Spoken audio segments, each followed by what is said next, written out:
Bienvenue dans cette vidéo sur les adverbes. Alors les adverbes, on a l'impression de bien les connaître, on les rencontre extrêmement fréquemment.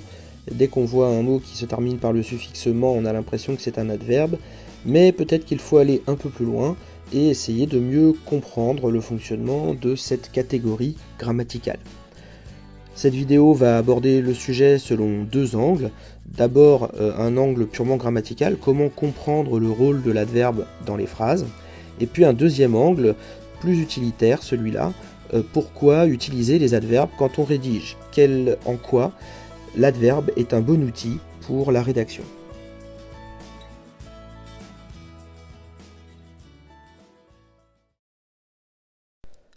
Commençons donc par une forme de définition de l'adverbe, c'est-à-dire en réalité par apprendre quels sont les critères qui permettent de reconnaître les adverbes par rapport aux autres catégories grammaticales. D'abord, l'adverbe fait partie des mots invariables, c'est-à-dire que l'adverbe ne change pas d'orthographe, il ne s'accorde pas en genre et en nombre avec le mot sur lequel il porte. Le mot sur lequel il porte, justement, voilà, l'adverbe est un mot qui est syntaxiquement dépendant, c'est-à-dire que un adverbe s'appuie toujours sur un autre mot qu'il modifie. Par exemple, si je dis « je chante bien », bien est un adverbe qui modifie le verbe chanter et qui donc dépend de ce verbe chanter. Enfin, l'adverbe est un mot invariable qui ne peut pas introduire de complément et c'est ce qui le différencie de la préposition. En effet, la préposition est également un mot invariable, mais elle introduit toujours un complément. Par exemple, on dit « j'habite dans une maison »,« j'habite dans un appartement », « dans » est une préposition qui introduit le groupe qui le suit. Au contraire, si je dis « je parle franchement », franchement est un adverbe qui modifie donc le verbe parler et qui n'introduit aucun complément. Les adverbes n'introduisent pas de complément.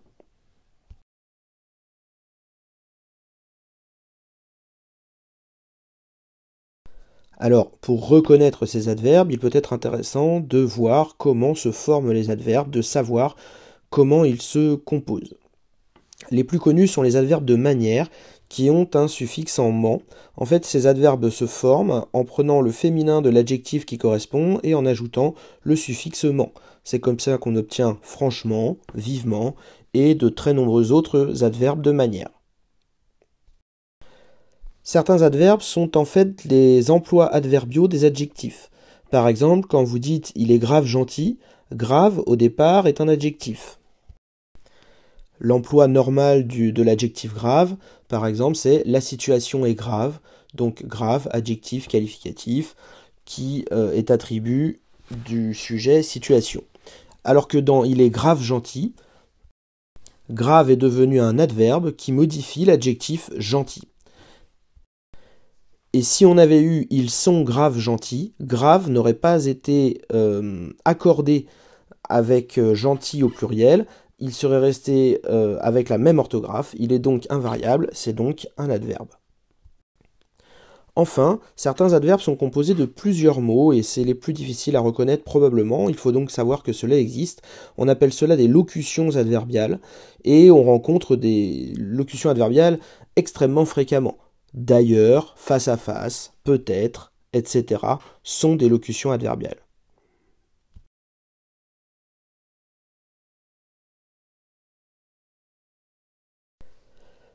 Les emplois des adverbes sont multiples.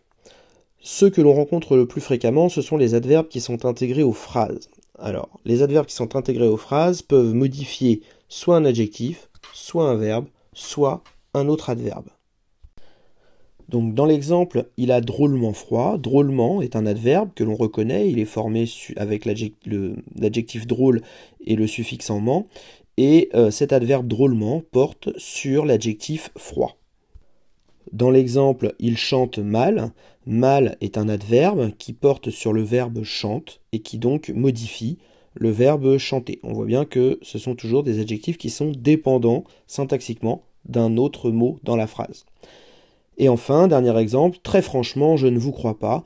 Dans très franchement, on a deux adverbes qui se suivent, on a très et on a franchement, et très vient modifier l'adverbe franchement.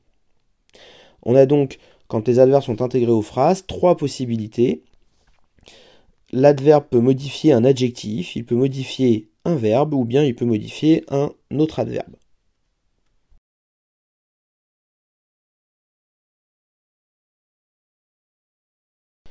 Une deuxième possibilité d'utilisation des adverbes, ce sont des adverbes qui servent à introduire des phrases. Donc par exemple, est-ce que tu vas venir ou comment vas-tu? Les adverbes qui sont soulignés sur l'écran sont des adverbes qui inscrivent la phrase dans un type, le type interrogatif. Comme elle a grandi, l'adverbe comme inscrit la phrase dans le type exclamatif. Donc on a des adverbes qui introduisent les phrases et qui permettent d'identifier quel est le type de la phrase utilisée. C'est un outil qui nous permet de reconnaître quel est le type de phrase utilisée et donc quel est l'acte de parole envisagé.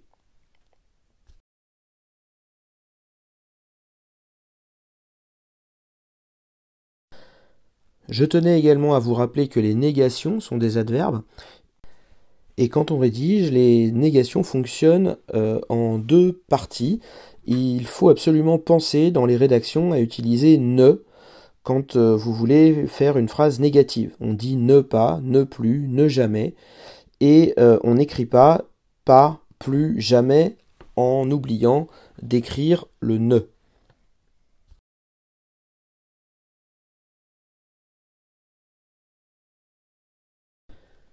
On remarquera que certains adverbes ne sont pas intégrés aux phrases, et d'ailleurs ils sont détachés de la phrase par une virgule, généralement.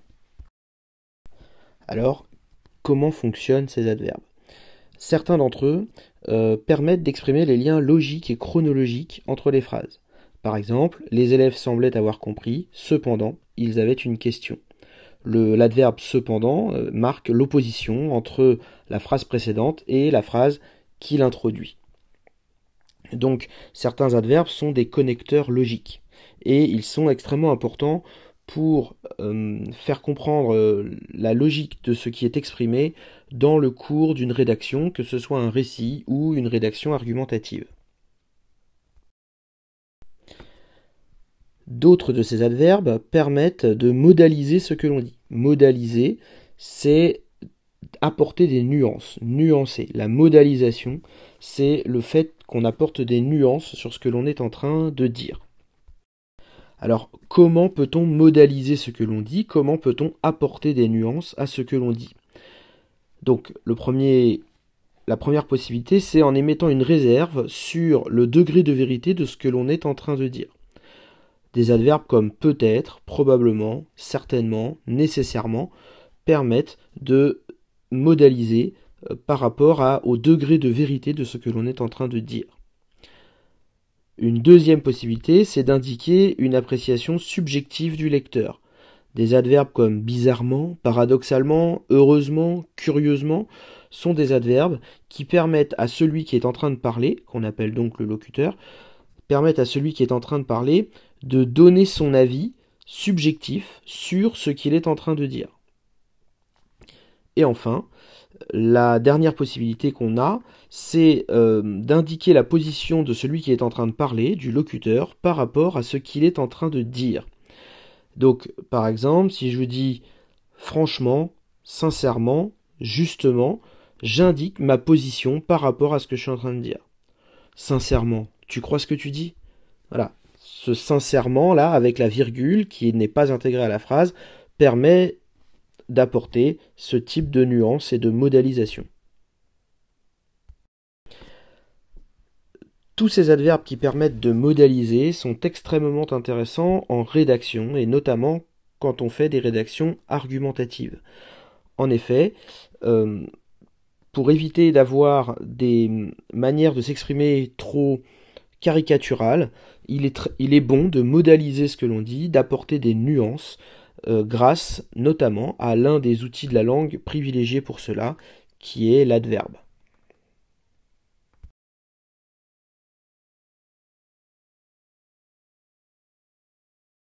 Et pour finir, une petite anecdote, c'est à la catégorie des adverbes qu'appartient le mot le plus long de la langue française, le mot anticonstitutionnellement, que vous reconnaissez d'ailleurs grâce à son suffixe en -ment. Je vous laisse le soin de chercher sa définition et de trouver son nombre de lettres.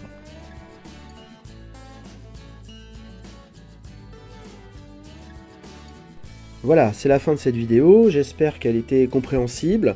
Je vous invite très fortement à la réécouter plusieurs fois en faisant des pauses dans les endroits où je parle vite, dans les endroits où les explications sont intenses. Prenez bien le temps de lire les différents tableaux qui vous sont proposés. Et puis, on se retrouve très rapidement pour des manipulations grammaticales qui vous permettront de vous approprier ces notions. À bientôt!